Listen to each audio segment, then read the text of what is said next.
सर्दियों की एक ठंडी सुबह 23 जनवरी 1897। उड़ीसा के कटक में बोस परिवार के बड़े घर में चहल पहल थी। बाहर धूप की पतली किरणें पुराने लकड़ी के खिड़कियों से छनकर भीतर आ रही थी। अंदर महिलाओं की धीमी फुसफुसाहटें और कदमों की आहट गूंज रही थी। अचानक एक नन्ही तीखी रोने की आवाज ने सन्नाटा तोड़ दिया। प्रभावती देवी ने गोदी में अपने नवजात को थामा। चेहरे पर थकान थी, लेकिन आंखों में असीम ममता। पास खड़े पिता जानकीनाथ बोस, कटक के मशहूर वकील, गर्व से बेटे को देख रहे थे। उनके मन में एक विचार आया, ये बच्चा सिर्फ मेरा बेटा नहीं होगा, एक दिन ये भारत का बेटा कहलाएगा। घर में ये 14वां बच्चा था, लेकिन उसके चेहरे की गंभीरता अजीब थी, जैसे वो पहले दिन से ही जानता हो कि जीवन उसे साधारण राह नहीं देगा। बचपन में ही सुभाष के स्वभाव में दृढ़ता और जिज्ञासा दोनों झलकने लगे थे। एक दिन आंगन में खेलते खेलते उन्होंने मां से पूछा, मां, ये पंछी कहाँ उड़कर जाते हैं? कोई इन्हें रोकता क्यों नहीं? मां ने हल्की मुस्कान के साथ जवाब दिया, बेटा, पंछी तो आजाद है, लेकिन इंसान को आजादी के लिए संघर्ष करना पड़ता है। ये शब्द सुभाष के दिल में गहरे उतर गए। शायद उन्हें पता नहीं था कि ये सवाल और जवाब ही उनके जीवन की दिशा तय कर देंगे। कटक से उनकी स्कूली पढ़ाई शुरू हुई। सुभाष पढ़ाई में तेज थे, लेकिन उनका मन केवल किताबों तक सीमित नहीं था। वे इतिहास पढ़ते और घंटों सोचते, क्यों हमारे देश पर कोई और राज करता है?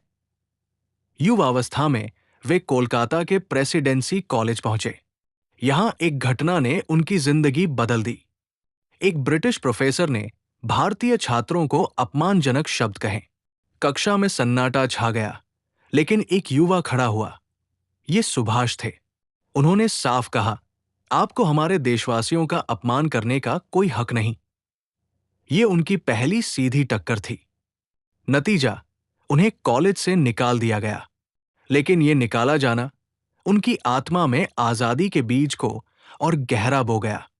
पिता चाहते थे कि बेटा आईसीएस अधिकारी बने। सुभाष ने पिता की इच्छा का सम्मान किया और इंग्लैंड के लिए रवाना हुए। कैम्ब्रिज यूनिवर्सिटी में पढ़ते समय भी उनका दिल भारत की धड़कन सुनता था।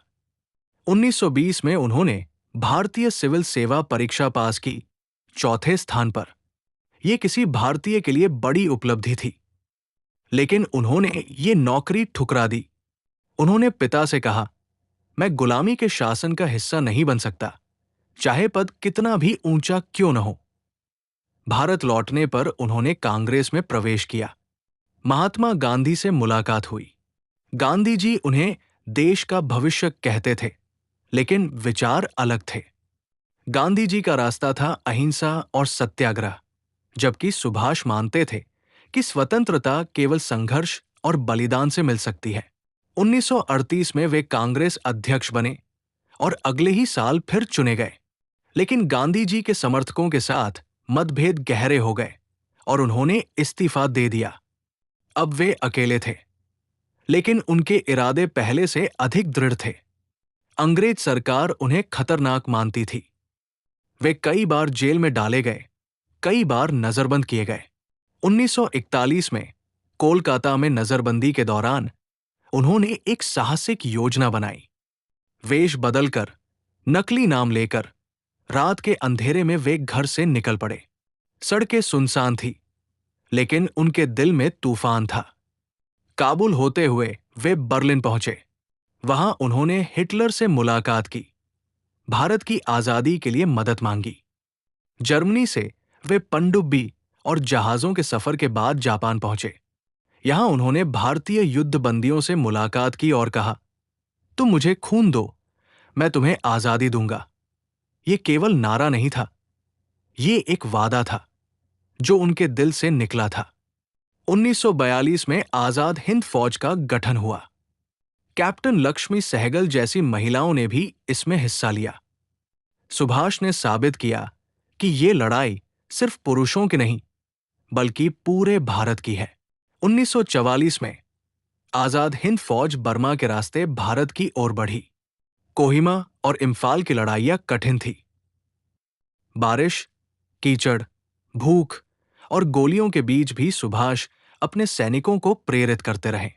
लेकिन संसाधनों की कमी और जापान की हार ने रास्ता रोक दिया। फिर भी उन्होंने हार नहीं मानी।